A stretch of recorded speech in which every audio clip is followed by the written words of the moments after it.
Hello दोस्तों, कैसे हैं आप लोग। मेरा नाम है मयंक और इस वीडियो में हम लोग करने वाले हैं डायरेक्ट टैक्स का revision. This video is applicable for CA final and CMA final for December 2025 and January 2026। आज अपने रिवाइज करने वाले हैं minimum alternate tax with question and answer. हम इसको खत्म करेंगे। अगर आपने एक बार ये रिवीजन वीडियो देख लिया, इसके बाद बस घर जाके क्या, घर पे ही होगे तुम, घर पे बैठ के एक बार क्वेश्चन एंड आंसर को सॉल्व कर लेना। बहुत ज्यादा मजा आएगा तुमको। ठीक है, तो हम शुरू करते हैं मिनिमम ऑल्टरनेट टैक्स के साथ। थोड़ी सी हिस्ट्री की बात करते हैं ताकि अपने इजीली लर्न कर पाए। फिर मैं तुमको एड लेस सब लर्न करवाऊंगा एंड क्वेश्चन आंसर भी करवाऊंगा। तो एक प्रॉपर रिवीजन वीडियो होने वाली है। तो स्टार्ट करते हैं हम मैट के साथ। तो सबसे पहले हम चलते हैं दोस्तों थोड़ी सी हिस्ट्री की तरफ। आ जाओ। देखो, मैट इंट्रोड्यूस क्यों हुआ था, पहले ये बात समझो। देखो, जब हम पीएल अकाउंट बनाते हैं एज पर कंपनीज एक्ट, तो हम कंपनी लॉ को फॉलो करते हैं। तो बड़ी बड़ी जो कंपनियां थी, बड़ी बड़ी कंपनियां क्या करती थी, कंपनीज एक्ट को फॉलो करके अपना प्रॉफिट दिखाती थी। वो दिखा देते थे अपना नेट प्रॉफिट 5 करोड़। बट जब बात आती थी इनकम टैक्स में प्रॉफिट दिखाने की, तो हम फॉलो करते हैं इनकम टैक्स एक्ट को। एंड इनकम टैक्स एक्ट में भी पीजीबीपी को। एंड जब पीजीबीपी चैप्टर को हम फॉलो करते हैं, तो उसमें याद करो हम बहुत सारे depreciation as per books of accounts less करते थे। फिर depreciation as per IT act less करते थे। उसके बाद कुछ डिडक्शंस अपने लेते थे, फिर कुछ एग्जेम्पशंस लेते थे। तो ये सारी चीजों को यूज करके कंपनियां अपनी प्रॉफिट को निल दिखाने लगी। यानी 5 करोड़ का जो net profit as per PL था, उसमें डेप्रिसिएशन, एग्जेम्पशन, डिडक्शंस वगैरह यूज करके उसको निल दिखाने लगी। अब इसकी वजह से क्या हुआ, जो बड़ी बड़ी कंपनियां थी वो कोई भी इनकम टैक्स का पेमेंट ही नहीं कर रही थी। अब अगर कोई भी बड़ी कंपनी इनकम टैक्स का पेमेंट नहीं करेगी, तो हमारी कंट्री रन कैसे करेगी, देश कैसे चलेगा, देश कैसे आगे बढ़ेगा। हम छोटे छोटे लोग टैक्स का पेमेंट करते हैं, वो चिल्लर है, उससे थोड़ी देश चलेगा। देश तो चलेगा जब बड़ी बड़ी कंपनियां करोड़ों में इनकम टैक्स का पेमेंट करेगी, उससे देश रन करेगा। तो ये एक मेजर प्रॉब्लम आ रहा था। तो 1961 के करीब, सॉरी 1987 के करीब मैट का इंट्रोडक्शन हुआ। मैट क्या बोलता है, मैट बोलता है मिनिमम ऑल्टरनेट, यानी कम से कम, ध्यान से सुनो, मिनिमम कम से कम इतना देना पड़ेगा। कम से कम इतना टैक्स तो तुम्हें देना पड़ेगा। अब ये जो बड़ी कंपनी थी, वो बड़ी कंपनी क्या करती थी, वो बड़ी कंपनी उस समय जो प्रोविजन आया था, that was not that efficient, that was not that clear. तो बड़ी कंपनियां क्या करती थी ना, उसका मिसयूज करती थी। And still they were showing the book profit as nil, nil ही शो करते थे, because provision was not that strong, not that properly implemented. So 1991 में वापस से मैट को हटा दिया गया। कोई फायदा नहीं, अननेसेसरी बर्डन है, छोटी कंपनी को दिक्कत हो जा रही, छोटी कंपनी फंस जा रही है। सोचे थे बड़ी कंपनी को फंसाएंगे, फंस रही है छोटी कंपनी। तो मैट को हटा दिया गया 1991 में। अब इस बीच रिलायंस इंडस्ट्री का नाम बहुत ज्यादा आने लगा। रिलायंस की बातें पार्लियामेंट में होने लगी। ऑपोजिशन ने भी इस बात को छेड़ा कि भाई रिलायंस इतनी बड़ी कंपनी है, वो टैक्स का पेमेंट क्यों नहीं कर रही है। तो गवर्नमेंट वाज लाइक कि they were using income tax का provision, that wise they are not paying the tax. Clear, very good. But अगर वो लोग टैक्स देंगे ही नहीं, तो कंट्री कैसे रन करेगी भाई, देश कैसे आगे बढ़ेगा। देश तो आगे कभी बढ़ ही नहीं पाएगा। और अपने को क्या, विश्व गुरु बनना है। ठीक है, क्या कहता था अमेरिका, हाँ, तो अपने को विश्व गुरु बनना। अब अपने विश्व गुरु बनना है तो पैसे चाहिए ना भाई, बिना पैसे के थोड़ी कोई गुरु बन सकता है। तो फिर 1996 में हीटेड डिस्कशन वगैरह हुआ एंड मैट का रीइंट्रोडक्शन, जिसको वापस से 2001 में रीइंट्रोड्यूस किया गया। 115 जेबी बना। पहले 115 जे में था 1996 में, फिर 115 जेबी आया 2001 में। क्या ये पुरानी बात है। अब इसमें और पुराने वाले मैट में क्या डिफरेंस है, इसमें गवर्नमेंट ने एक स्ट्रिक्ट लाइन दी है, यही सारी चीजें ऐड करनी है, यही सारी चीजें लेस करनी है। इसके अलावा कोई भी एक चीज एडिशनली ना ऐड होगा ना लेस होगा। ना एओ कर सकता है, ना इनकम टैक्स अथॉरिटी में कोई कर सकता है, ना प्रिंसिपल कमिश्नर कर सकता है, ना कमिश्नर कर सकता है। और पार्लियामेंट भी नहीं कर सकता, प्रेसिडेंट भी नहीं कर सकता, कोई भी कुछ भी ऐड नहीं कर सकता। जो लिखा है बस वही ऐड होगा, वही लेस होगा, एंड उससे एक बुक प्रॉफिट निकलेगा, उस पे तुमको 15% का मिनिमम ऑल्टरनेट टैक्स देना पड़ेगा। मिनिमम, फिर से बोल रहा हूं, मिनिमम, कम से कम। सर ज्यादा से ज्यादा कितना हो सकता है? 2 मिनट रुको बताता हूं, पहले एक फैक्ट चेक कर लेते हैं, ठीक है। तो एक्चुअली ये सारी चीजें ना रिलायंस को लेके ही हो रही थी, और भी बहुत दो सारी कंपनियां थी, हालांकि कोई इसका रिटेन ऐसा प्रूफ नहीं कि इसी के लिए हो रहा था, बट बातों बातों में ये चीजें हैं। अब इंटरेस्टिंग फैक्ट ये कि जब 1996 से 1997 में पहली बार मैट को इंट्रोड्यूस किया गया, और सेकंड टाइम जब मैट को इंट्रोड्यूस किया गया, एंड स्ट्रिक्ट प्रोविजंस दिए गए कि भैया यही ऐड होगा, यही लेस होगा, इसके अलावा ना तो कुछ ऐड कर पाओगे, ना तो कुछ लेस कर पाओगे। वो प्रोविजन आने के बाद Reliance industry 20 years after incorporation पहली बार उसने tax, because they always utilize income tax का नॉर्मल प्रोविजंस, एंड उसको यूटिलाइज करके वो अपना बुक प्रॉफिट नील करते थे। बुक प्रॉफिट नील तो tax zero, no income tax. But फिर 1996 1997 में जब रीइंट्रोड्यूस हुआ, काफी सारी चीजें चेंजेस हुई, तो फर्स्ट टाइम 20 ईयर्स में उन्होंने पेमेंट करा। हमारे लिए क्या रेलिवेंट है? हमारे लिए रेलिवेंट है 115 JB, जो आज के डेट का प्रोविजन, आज 2025-26 का प्रोविजन है। तो अपने फोकस करते हैं 115 JB में, बेसिक ओवरव्यू दे दिया, लर्न करने में बहुत सुविधा। अब सबसे इंपॉर्टेंट बात, मैंने क्या बोला? कम से कम। कम से कम मतलब होता है पहले तो तुम टैक्स निकालो अपने नॉर्मल प्रोविजन से, फिर तुम टैक्स निकालो मैट से, एंड दोनों में जो भी हायर होगा वो दे दो। यानी गवर्नमेंट बोलती है कि कम से कम तो तुमको मैट देना ही पड़ेगा, मिनिमम। बट अगर तुम्हारा नॉर्मल प्रोविजन में टैक्स ज्यादा आ रहा है तो फिर भैया तुमको नॉर्मल प्रोविजन देना पड़ेगा। तो अगर इसका फॉर्मूला वाइज बनाए तो पहले नॉर्मल से टैक्स निकालना, फिर मैट से टैक्स निकालना, फिर दोनों में जो हायर होगा वो तुम गवर्नमेंट को पे करोगे। अब इसके लिए मैट क्रेडिट आता है, थोड़ी देर में समझते हैं, सब कुछ एक साथ नहीं समझोगे, थांबा। अब क्या होता है? या तो मैट के हिसाब से करो, या तो फिर नॉर्मल, दोनों में जो भी हायर है उतना पेमेंट करो, बट मिनिमम इतना तो देना ही पड़ेगा, मिनिमम ऑल्टरनेट टैक्स। अब आते हैं applicability. MAT is applicable to all the companies. MAT is applicable to all the companies. All the companies मतलब क्या हो गया? Domestic company yes, foreign company yes, domestic company पे भी एप्लीकेबल है, फॉरेन कंपनी पे भी एप्लीकेबल, हर एक कंपनी पे applicable. Sir what about firm? नहीं, इसको AMT लगता है। What about individual HUF? नहीं, इसको भी AMT लगता है। तो domestic company and foreign company दोनों पे एप्लीकेबल है मैट। मैट का सेक्शन नंबर क्या है? 115J। अब ये किन किन चीजों पे एप्लीकेबल नहीं? लाइफ इंश्योरेंस बिजनेस पे एप्लीकेबल नहीं है। कोई भी कंपनी जो न्यू टैक्स रिजिम को ऑप्ट करती है उसके लिए एप्लीकेबल नहीं है। अगर आप DTA एग्जिस्ट करता है आपके एंड फॉरेन कंट्री के बीच में, एंड कोई PE इंडिया में नहीं है, तो तुम्हारे लिए एप्लीकेबल नहीं है। या कोई DTA नहीं है और कोई रजिस्ट्रेशन का रिक्वायरमेंट भी नहीं है इंडिया में, तो तुम्हारे पे applicable. It is applicable to all the companies. But अगर double taxation avoidance agreement foreign company के केस में एग्जिस्ट करता है, बट तुम्हारा PE नहीं है इंडिया में, परमानेंट स्टैब्लिशमेंट नहीं है इंडिया में, तब तुम पे एप्लीकेबल नहीं एज अ फॉरेन कंपनी। या कोई DTAA नहीं है और तुम्हारा फॉरेन कंपनी को इंडिया में रजिस्ट्रेशन लेने का भी नीड नहीं है, तो तुम्हारे लिए applicable. Insurance, life insurance business, उनके लिए सेपरेट होता है उनका एक्ट, तो वहां पे वो कवर कर लिया, यहाँ पे इसको नहीं रखा गया। And company that is opting for new tax regime, उसके लिए एप्लीकेबल। न्यू टैक्स रिजिम से याद आया, बेसिक चैप्टर अपलोडेड है ऑलरेडी, तो उसको जरूर से देख लेना, December 25 एंड January 26, उससे क्वेश्चन बनता है एग्जाम। ठीक, ये हमें समझ में आ गया। ओके, अब MAT MAT MAT MAT MAT, what is this MAT? What is this minimum alternate tax? कुछ नहीं है रे, सिंपल है।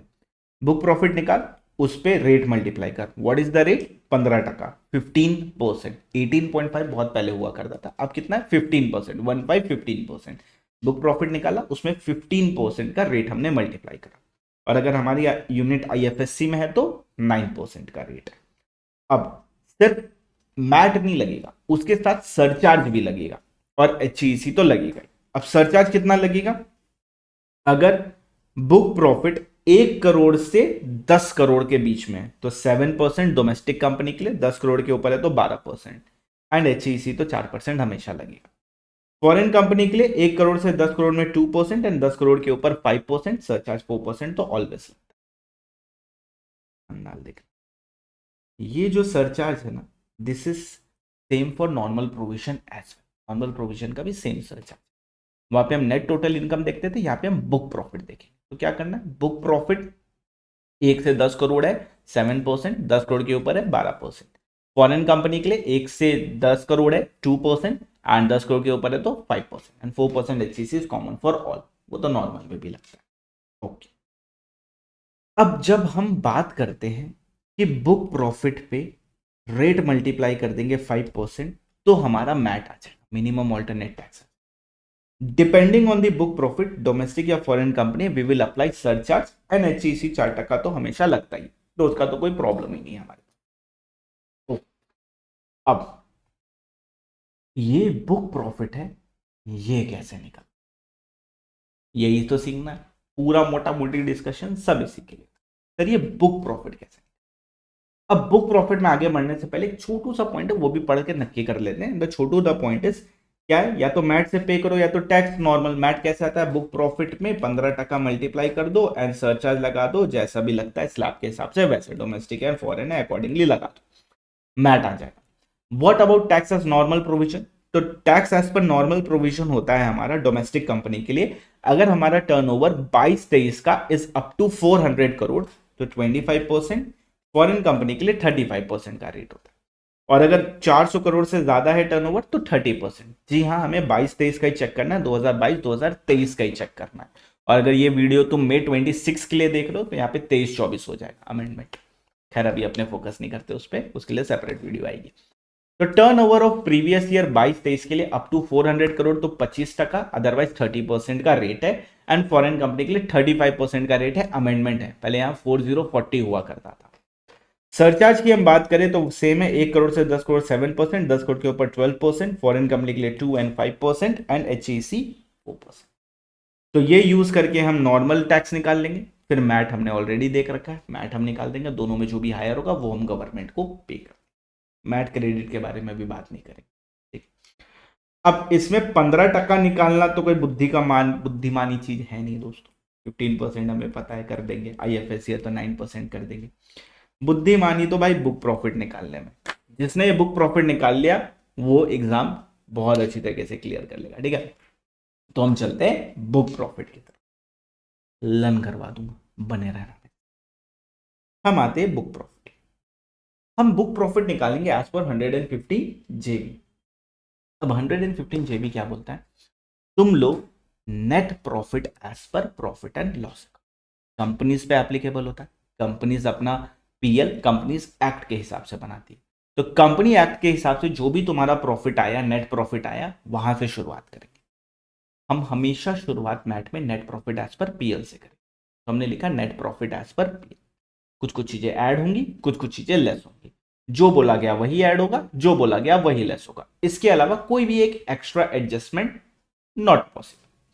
स्टार्ट कर, सबसे पहले क्या ऐड करेंगे हम, कोई भी अमाउंट अगर हमने रिजर्व में ट्रांसफर करा है, मतलब पीएल से निकाला रिजर्व में डाल दिया, तो वो अमाउंट को रिजर्व से वापस लो एंड पीएल में ऐड बैक कर दो। देखो मेरे एक्सप्रेशन को देखो, लर्न हो जाएगा।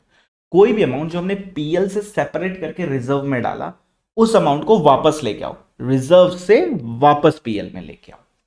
ओके, तो कोई भी अमाउंट हमने ट्रांसफर करा है रिजर्व में, उसको वापस से ऐड, एक्सेप्ट 1 33 एसी वाले को छोड़ के, बाकी रिजर्व में अगर पीएल से कोई भी पैसा उठा के डालो, ऐड बैक कर दो। देखो लर्न करवा दूंगा, सिर्फ सुनते जाना, सिर्फ लर्निंग कॉन्सेप्चुअली समझ लेंगे।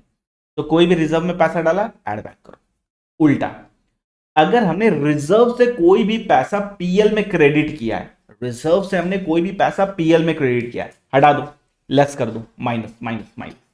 तो कोई भी अमाउंट अगर पीएल से उठा के रिजर्व में डाला, वापस पीएल में डालो, यानी ऐड कर दो वापस पीएल में। कोई भी अमाउंट अगर हमने रिजर्व से पीएल में डाला है, रिजर्व से निकाल के पीएल में डाला, तो पीएल से हटा दो, लेस कर दो पीएल। नेक्स्ट, कोई भी इनकम जो एग्जेम्प्ट है अंडर सेक्शन 10, 11 एंड 12 वो इनकम को हटा दो, एग्जेम्प्ट इनकम नहीं लेनी। 10, 11 एंड 12, 11, 12 याद है चैरिटेबल ट्रस्ट वाला, सेक्शन 10 में बहुत सारे एग्जेम्प्ट इनकम। तो सेक्शन 10, 11, 12 में जो भी एग्जेम्प्ट इनकम है तुम्हारी वो माइनस कर, अकॉर्डिंगली उस एग्जेम्प्ट इनकम पे जितने भी एक्सपेंडिचर तुमने डेबिट कर रखे हैं ना पीएल में वो सारे ऐड बैक कर दो। तो income related to exempt income वो लेस कर दो और उससे रिलेटेड जो एक्सपेंसेस तुमने पीएल में डाल रखे वो ऐड बैक कर दो, यानी एग्जेम्प्ट वाले को इफेक्ट निल कर देंगे, इनकम भी हटा देंगे उसका एंड उसका एक्सपेंडिचर भी हटा देंगे। एक्सपेंडिचर हटाने के लिए ऐड करते हैं, इनकम हटाने के लिए लेस करते हैं। अब इसमें याद रखना जो सेक्शन नंबर 10AA है ना वो सेक्शन नंबर 10AA है, वो सेक्शन नंबर 10 नहीं है, तो कंफ्यूज मत हो जाना, ठीक है। सेक्शन नंबर 10AA सेज वाला जो है वो section number 10AA is a separate section that is not under section, ऐसा नहीं है 10 का AA, 10 का 2, 10 का 3, वैसा नहीं है। 10AA is a separate section, तो उसको इग्नोर कर देना। तो क्वेश्चन आंसर में क्या करना है वो भी संग संग यही लिख दिया। तो हमारे पास ये वाली बुक नहीं है, स्क्रीनशॉट ले लो भाई, सामने ही तो है स्क्रीन के। फिर डेफर्ड टैक्स एसेट को अपने लेस करेंगे, डेफर्ड टैक्स लायबिलिटी को ऐड करेंगे। डेफर्ड टैक्स एसेट को लेस करेंगे, डेफर्ड टैक्स लायबिलिटी को ऐड करेंगे। Deferred tax asset and liability क्या होता है एफआर वालों, ये तुम मेरे से ज्यादा अच्छी तरीके से जानते हो। तो डेफर्ड टैक्स एसेट को ऐड करो, डेफर्ड टैक्स लायबिलिटी को लेस करो। नेक्स्ट, एओपी की कोई भी इनकम है, एओपी की जितनी भी इनकम है उसको तुम लेस करोगे, अकॉर्डिंगली एओपी से तुमने जो भी एक्सपेंसेस क्लेम कर रखे उसको तुम ऐड बैक कर दोगे। Income being share of income of SSC from AOP and BOI less कर देंगे। Expenditure related to share of income of AOP BOI उसको क्या कर देंगे ऐड बैक कर देंगे। चलो वंस मोर ध्यान दो ध्यान दो ध्यान दो, देखो सिंपल है, क्या करना है, पीएल से कोई पैसा निकाल के रिजर्व में डालो ऐड बैक कर दो, रिजर्व से निकाल के कोई पैसा पीएल में डाला लेस कर दो। नेक्स्ट, कोई भी इनकम एग्जेम्प्ट है लेस कर दो, उससे रिलेटेड एक्सपेंडिचर ऐड बैक कर दो। सिमिलरली कोई भी इनकम है as a share of profit in AOP BOI उस इनकम को हटा दो एंड उससे रिलेटेड एक्सपेंसेस को ऐड बैक कर दो। डेफर्ड टैक्स एसेट ऐड होगा, डेफर्ड टैक्स लायबिलिटी लेस हो जाएगी। नेक्स्ट, अब कोई भी इनकम अगर तुमने अर्न करी है bye way of royalty and which is taxable at a rate 115 BBF, 115 BBF में कितना रेट है 10%। रॉयल्टी से याद है नॉन रेसिडेंट का विद तुम्हारा नोट्स एंड क्वेश्चन आंसर पूरी वीडियो अपलोडेड है, चेकआउट जरूर कर लेना, मिस आउट मत करना है। कैपिटल गेन का वीडियो भी कर लेना बिकॉज इंपॉर्टेंट है एग्जाम के लिए। चलो बैक टू टॉपिक। तो इनकम अगर है हमारा bye way of royalty and which is chargeable under 115 BBF तो इट इज टैक्स, वो इनकम को लेस कर दो एंड उससे रिलेटेड जो एक्सपेंडिचर है उसको ऐड बैक कर दो। The expense related to income by way of royalty which is chargeable under 115 BBF वो एक्सपेंडिचर को ऐड कर दो। सिंपल है, जैसे ओपी बीओआई एग्जेम्प्ट इनकम में किया था वही सेम यहाँ पे। कोई भी इनकम है that is chargeable under 115 BBF, royalty है, कोई भी इनकम नहीं एक्चुअली रॉयल्टी है, तो उस इनकम को लेस कर दो एंड उससे रिलेटेड एक्सपेंडिचर को ऐड। अब 6 number point is very much important, ध्यान से देखो। अगर इनकम होती है किसी फॉरेन कंपनी को and that income is related to capital gain, income is related to what capital gain, income is related to capital, और या तो हाँ income is related to capital gain and that is only of security, सिर्फ securities वाला capital gain, land बेच दिया वो वाला नहीं, बिल्डिंग बेच दिया वो वाला नहीं, ज्वेलरी बेच दिया वो वाला नहीं, capital gain that is related to securities. And interest, royalty and FTS and dividend which is chargeable to income tax at a rate less than 15%। Actually आप नॉन रेसिडेंट पढ़ोगे तो उसको और अच्छे से समझ पाओगे, तो नॉन रेसिडेंट कर लेना।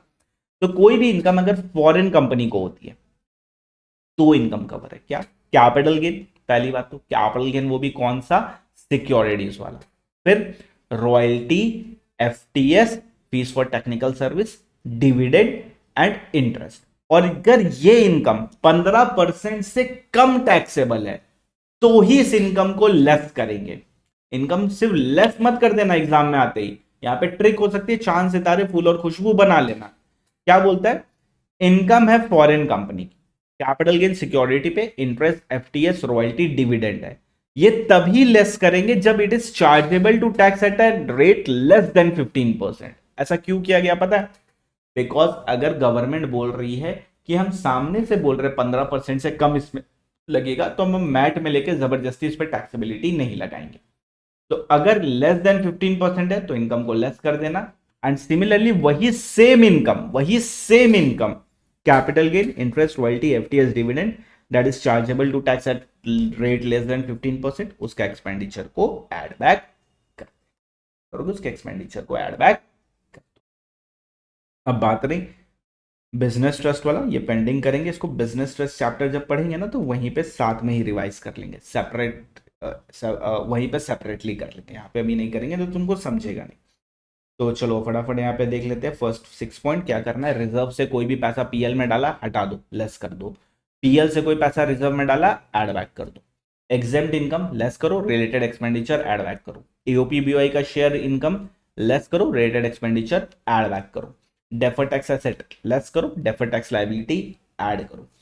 फिर कोई भी रॉयल्टी की इनकम है जो 115 बीबीएफ में, वो इनकम को हटा दो एंड उसके एक्सपेंडिचर को भी ऐड बैक कर दो। सिमिलरली फॉरेन कंपनी को कैपिटल गेन, रॉयल्टी, एफटीएस वगैरह होता है which is chargeable to tax at a rate less than 15%, income हटा दो, एक्सपेंडिचर ऐड कर दो। ओके, अब आते हैं डेप्रिसिएशन। सबसे पहला काम क्या करोगे पता है, depreciation as per books of accounts को ऐड करोगे and depreciation as per income tax less करेंगे। सर हमको पता है, वहीं आके थप्पड़ मारूंगा, पीजीबीपी नहीं पढ़ने हैं, मैथ पढ़ने, गलती मत कर देना। Depreciation as per books of accounts add करोगे and depreciation as per books of accounts excluding revaluation वो लेस करना है। तो क्या करेंगे, depreciation as per books of accounts add करेंगे and depreciation as per books of accounts excluding revaluation of the asset का depreciation वो लेस करेंगे। इनकम टैक्स का नहीं, गलती। ये वाला जो पॉइंट है डायरेक्टली क्वेश्चन में समझेंगे, ठीक है? अभी समझाऊंगा, खोपड़ी के ऊपर से चला जाए, इसको अपने डायरेक्टली क्वेश्चन में समझेंगे। तो क्या करेंगे, depreciation as per books of accounts add and depreciation as per books of accounts excluding revaluation less करेंगे। इनकम टैक्स का कोई लेना देना नहीं है। अब 9 नंबर से ना पॉइंट थोड़े अलग अलग हो जाएंगे, ऐड एंड लेस के। अभी तक सिमिलर थे तो एक साथ पढ़ लिया, अब अलग अलग पढ़ेंगे। सबसे पहले ऐड खत्म करते हैं। इनकम टैक्स अगर तुमने पीएल में डाल दिया ऐड कर दो, पीएफटी प्रोविजन फॉर टैक्सेशन डाला ऐड कर दो, डीडीटी पहले हुआ करता था डिविडेंड डिस्ट्रीब्यूशन टैक्स ऐड कर दो, एचएसी सरचार्ज ऐड कर दो। Important, interest on income tax, ये इनकम वाला नहीं है, इनकम साइड वाला नहीं है, रिफंड वाले की बात नहीं कर रहा। इंटरेस्ट ऑन इनकम टैक्स मतलब तुमने लेट से इनकम टैक्स जमा करा तो इंटरेस्ट देना पड़ा 234 एबीसी का, तो वो इंटरेस्ट की बात कर रहा है। या टीडीएस लेट से डिपॉजिट करा तो इंटरेस्ट देना पड़ा, वो इंटरेस्ट ऑन इनकम टैक्स जो होगा ना वो ऐड कर देना। तो कोई भी इनकम टैक्स अगर पीएल में डाल के रखा है, डेबिट साइड पीएफटी डाल रखा है, डीडीटी डाल रखा है, एचईसी डाल रखा है, सरचार्ज डाल रखा है, इंटरेस्ट ऑन इनकम टैक्स डाल रखा है, सारे ऐड बैक कर दो। अब ध्यान से सुनना, यहाँ पे क्वेश्चन का पॉइंट भी तुम्हारे लिए कवर कर दिया हूं, ठीक है? मस्त नोट्स है, मस्त बुक है। Interest for delayed payment of TDS add करेंगे because TDS is an income tax and interest लिखा है तो interest on income tax add करते हैं। बट याद रखना, fees for delayed payment of TDS ignore, add मत करना। तो इंटरेस्ट ऐड करेंगे, फीस को ऐड नहीं करेंगे। दूसरी चीज, इनकम टैक्स लिखा है, PFT, DDT, HEC, surcharge, interest on income tax लिखा है। बेटा जीएसटी लिखा है क्या? जीएसटी लिखा है क्या? गुड्स एंड सर्विस टैक्स लिखा है क्या? मत कर दियो ऐड, ठीक है? ऐड नहीं होगा, सिर्फ income tax, direct tax. Next, dividend paid and propose, कोई भी डिविडेंड है that is below line item add कर देना। Next, provision for loss of subsidiary company, subsidiary company का लॉस के लिए तुमने प्रोविजन बनाया, ऐड कर दे भाई, नॉट अलाउड, ऐड कर देंगे इसको। प्रोविजन फॉर अनसर्टेन लायबिलिटी, वो लायबिलिटी जो सर्टेन नहीं है उसके लिए प्रोविजन बना दिया, ऐड कर दो। अब प्रोविजन फॉर ग्रेचुइटी अगर तुमने एक्चुरियल के वैल्यूएशन पे बनाया तो नाउ दिस इज सर्टेन, तो वो ऐड मत करना। सिर्फ अनअसर्टेन लायबिलिटी का प्रोविजन को ऐड करेंगे and provision for loss of subsidiary company का ऐड करेंगे। Provision for diminishing in the value of asset, asset का वैल्यू गिरेगा उसके लिए प्रोविजन बना दिया। Best example PBDD, provision for bad debt add कर देंगे। ओके, ये बिजनेस ट्रस्ट वाला एक ही साथ करेंगे, अभी इसको पेंडिंग कर दो, ये वाला ठीक है, दोनों तरफ है। तो क्या ऐड करेंगे अलग अलग वाले में, इनकम टैक्स, पीएफटी, अपने DDT, HEC, surcharge, interest on income tax add करेंगे। इंटरेस्ट ऑन टीडीएस ऐड करना है, फीस वाला ऐड नहीं करना है। Dividend paid and proposed add कर देंगे। Provision for loss of subsidiary company and provision for unascertained liability add करेंगे। एक्चुअरी वाला ऐड नहीं करेंगे। Diminishing in the value of asset like PBDD जो हम प्रोविजन बनाते हैं वो ऐड बैक कर देंगे। अब आता है लेस, क्या लेस करेंगे, profit from sick industrial company, खुद बीमार है वो कंपनी, खुद बीमार है, उसका प्रॉफिट को तुम ले रहे हो कंप्यूटेशन में, हटा दो यार, बेचारा मर मुर आ जाएगा, उसका कोई ठीक नहीं है, तो उसके प्रॉफिट को हटा देंगे। तो क्या करेंगे, profit from sick industrial company वाला प्रॉफिट लेस कर। नेक्स्ट, ध्यान से देखें, बहुत गौर नाल सुनना, बहुत इंपॉर्टेंट एडजस्टमेंट है। बॉट फॉरवर्ड लॉस और या तो बॉट फॉरवर्ड लॉस या तो बॉट फॉरवर्ड डेप्रिसिएशन, दोनों में जो लोअर होगा ना वो माइनस करें। क्या माइनस करना है, या तो बॉट फॉरवर्ड लॉस और या तो बॉट फॉरवर्ड डेप्रिसिएशन, दोनों में जो लोअर होगा वो माइनस करेंगे। अब गौर नाल सुनना, as per books of accounts वाला माइनस करेंगे। कौन सा माइनस करेंगे, as per books of accounts वाला, नॉट इनकम टैक्स वाला। और ईयर वाइज नहीं करना है, टोटल करना है। क्या, ईयर वाइज नहीं करना है, टोटल करना है। तो बॉट फॉरवर्ड लॉस या bot forward depreciation whichever is lower करेंगे and as per books of accounts करेंगे, टोटल करेंगे, ईयर वाइज नहीं करेंगे। अब देखो क्या होगा, क्वेश्चन में ना हमें बॉट फॉरवर्ड लॉस दिया होगा as per books of accounts, income tax दोनों दिया होगा, बुक्स ऑफ अकाउंट्स वाला वो दिया होगा 5 करोड़। क्वेश्चन खत्म हो गया। तो मैं बॉट फॉरवर्ड डेप्रिसिएशन कहीं नहीं दिखेगा एग्जाम में, तो उस सिनेरियो में विच एवर इज लोअर में तुम 5 करोड़ ले लोगे, गलती कर दोगे। Bought forward business loss as per books of accounts 5 crore है, तो बॉट फॉरवर्ड डेप्रिसिएशन अगर नहीं दिया as per books of accounts तो वो कितना हुआ, 0। एंड जब विच एवर इज लोअर करोगे तो पता है कितना आएगा, 0। दिस इज अ ट्रिक, वहां साइड में लिख लो, चांद सितारे फूल और खुशबू बना लेना, क्वेश्चन एग्जाम में। तो bot forward business loss as per books of accounts 5 crore, bought forward depreciation as per books of accounts 0, दोनों में क्या करना, विच एवर इज लोअर तो 0 ले लेंगे। 0 कैसे आया, कोई डेटा नहीं दिया मतलब 0 है। Okay, done done done. देखो यही लिखा है, अगर बॉट फॉरवर्ड लॉस मान लो 4 लाख लिखा है, अनएब्सॉर्ब्ड डेप्रिसिएशन निल है, तो लोअर में कितना लेंगे हम, सिंपल है, इजी इजी। तो क्या देखना है हमें देखना है, या तो बॉट फॉरवर्ड लॉस या तो bot forward depreciation as per books of accounts, not as per income tax, and वो भी टोटल नॉट ईयर वाइज, दोनों में जो लोअर होगा वो हम माइनस करेंगे। अब अगर किसी भी एक का डेटा नहीं दिया तो वो निल ले लेना, तो विच एवर इज लोअर में निल आएगा। जनरली यहाँ पे डेप्रिसिएशन का डेटा नहीं दिया होगा। नेक्स्ट, अगर कंपनी आईबीसी में चली गई, इंसॉल्वेंसी बैंकरप्सी कोड में चली गई, प्लस पहली बात तो अप्लाई करेंगे आईबीसी के लिए, प्लस 2 कंडीशन है, एप्लीकेशन एडमिट भी हो जाना चाहिए। अगर कंपनी आईबीसी में गई है प्लस एप्लीकेशन एडमिटेड है, वापस से सुनो, कंपनी आईबीसी में अप्लाई करी है plus plus plus plus admitted है एप्लीकेशन, दोनों कंडीशन अगर सेटिस्फाइड है तो bot forward business loss and bought forward depreciation दोनों रिड्यूस करना है, दोनों को रिड्यूस करेंगे। तो bot forward loss and bought forward depreciation दोनों को रिड्यूस करेंगे, both will reduce and that will be as per books of accounts. तो कंपनी अगर अप्लाई कर देती है आईबीसी के लिए प्लस एडमिट हो जाता है, तो विच एवर इज लोअर नहीं, दोनों को रिड्यूस कर देंगे, दोनों को ऐड करेंगे एंड रिड्यूस कर देंगे, एंड वो भी बुक्स ऑफ अकाउंट्स वाला, इनकम टैक्स वाले को टच मत कर देना। एंड ये वाला तो अपना पेंडिंग है। चलो वापस से क्विक रिवीजन मारे क्या दोस्तों, आओ मारते हैं। तो net profit as per PL उड़ाएंगे, सबसे पहले कोई भी अमाउंट विड्रॉ किया है रिजर्व से तो वापस डाल देंगे पीएल में, यानी ऐड कर देंगे, या रिजर्व से अगर कोई पैसा पीएल में डाला है तो उसको लेस करके हटा देंगे। एग्जेम्प्ट इनकम लेस करो, रिलेटेड एक्सपेंडिचर ऐड करो। एओपी बीओआई का शेयर लेस करो, रिलेटेड एक्सपेंडिचर ऐड करो। रॉयल्टी 115 बीबीएफ वाला लेस करो, रिलेटेड एक्सपेंडिचर ऐड करो। डेफर्ड टैक्स एसेट लेस करो, लाइबिलिटी को ऐड बैक कर दो।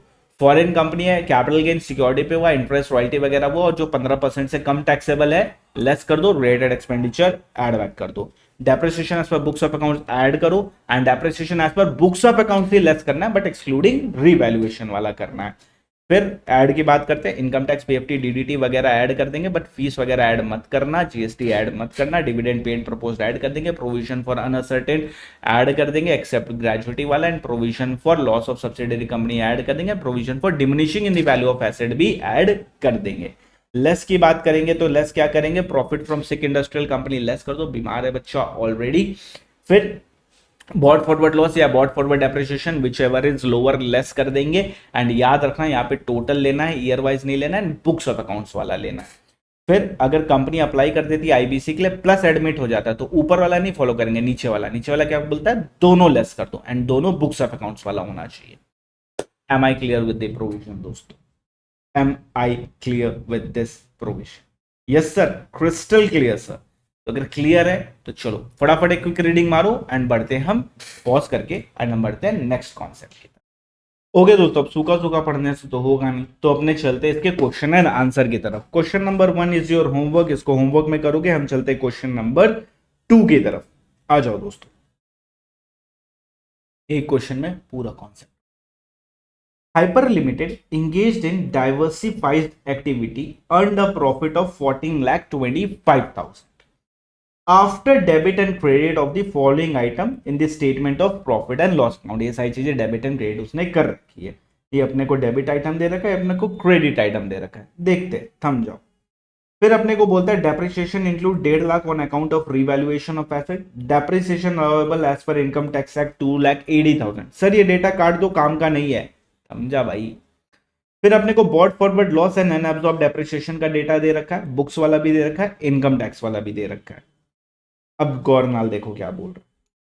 Compute total income of the company giving the reason of treatment of the item and examine applicability of 115 JB of the income tax act and compute book profit and tax credit to be carry forward.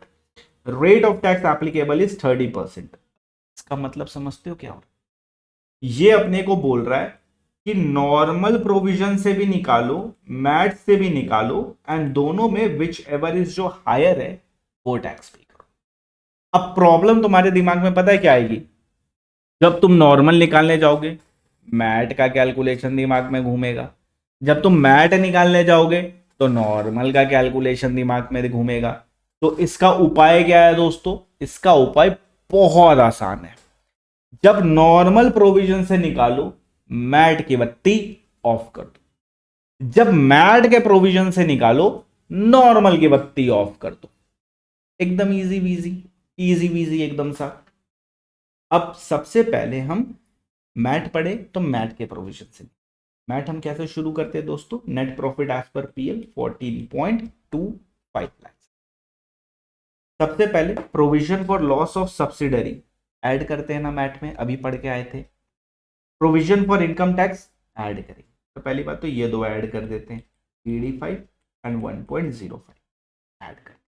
Next, depreciation as per books of accounts कितना है? 3.60।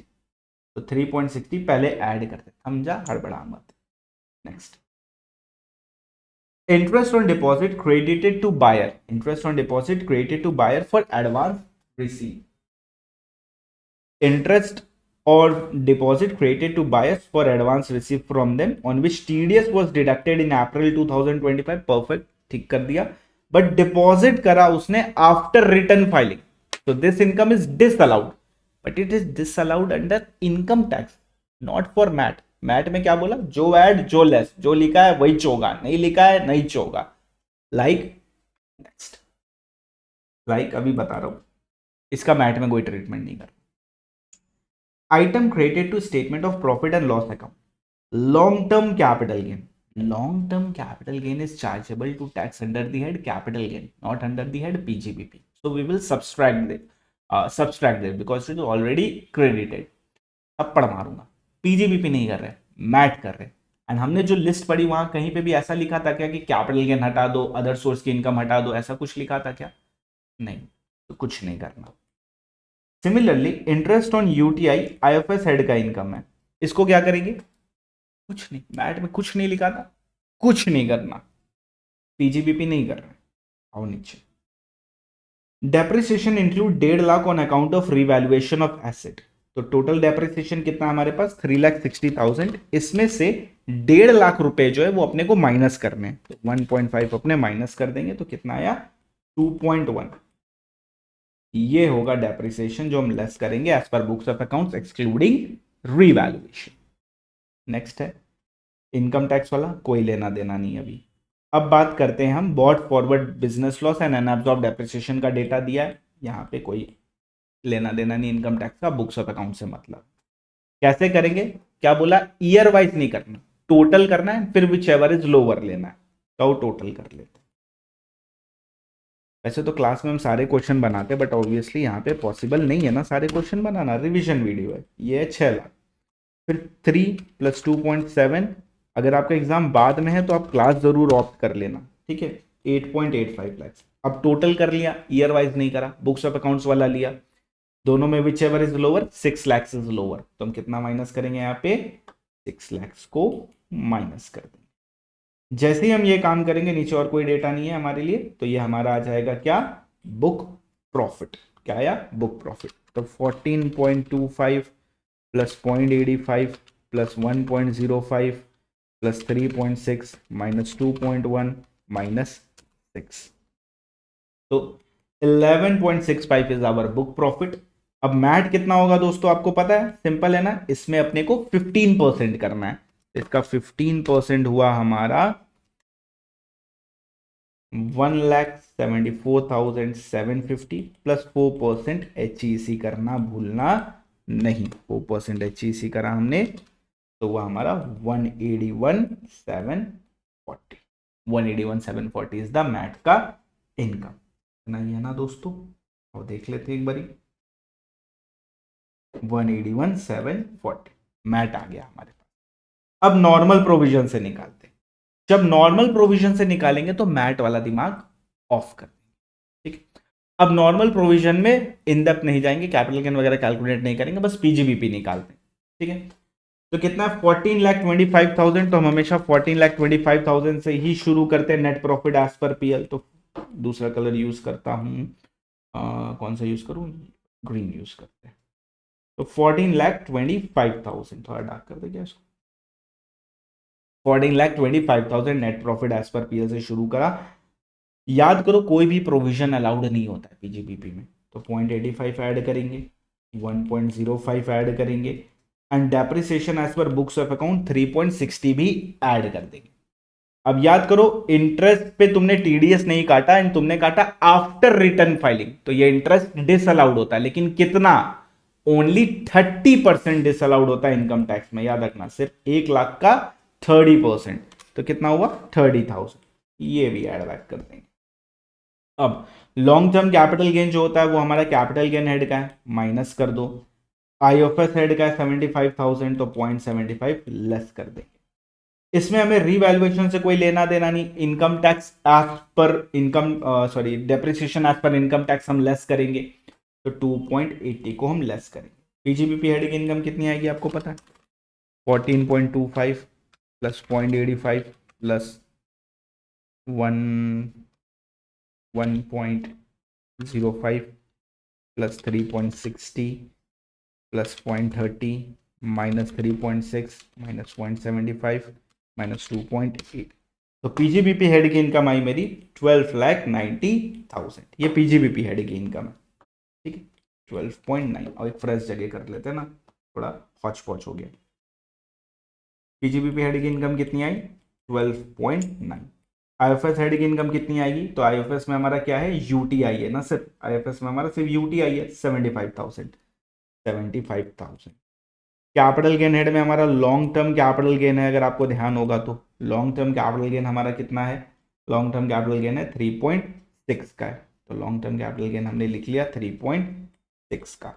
अब इसमें से हम क्या less करेंगे पता है, bought forward business loss and bought forward depreciation, और वो भी कौन सा, इनकम टैक्स वाला। एंड उसमें विच एवर इज लोअर नहीं लेते, ईयर वाइज नहीं लेते, सॉरी टोटल नहीं लेते, ईयर वाइज अपने माइनस कर सकते हैं।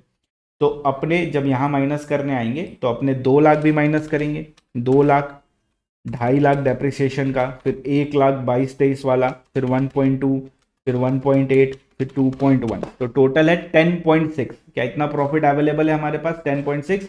यस, तो हम 10.6 को माइनस कर दें, इससे हमें क्या मिल जाएगा, टोटल इनकम।